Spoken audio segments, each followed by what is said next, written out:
अस्सलाम वालेकुम प्यारे बच्चों, आप सब कैसे हैं। उम्मीद है आप सब खैरियत से होंगे।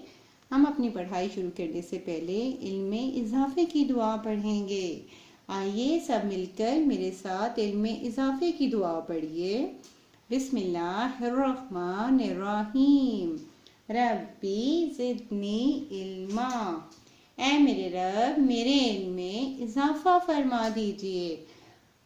अब हम हरूफ तहज्जी का हर्फ पढ़ेंगे। ते।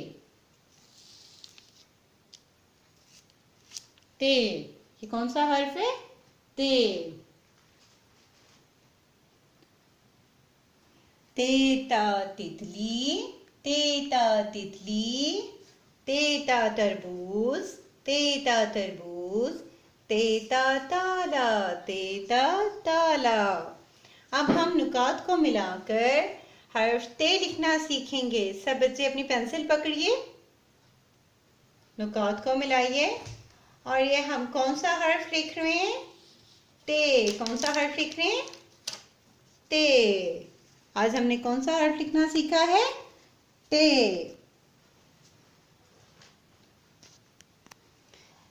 तेता ताला, तेता ताला, तेता तस्बीह, तेता तस्बीह, तेता तलवार, तेता तलवार, तेता तौलिया, तेता तौलिया।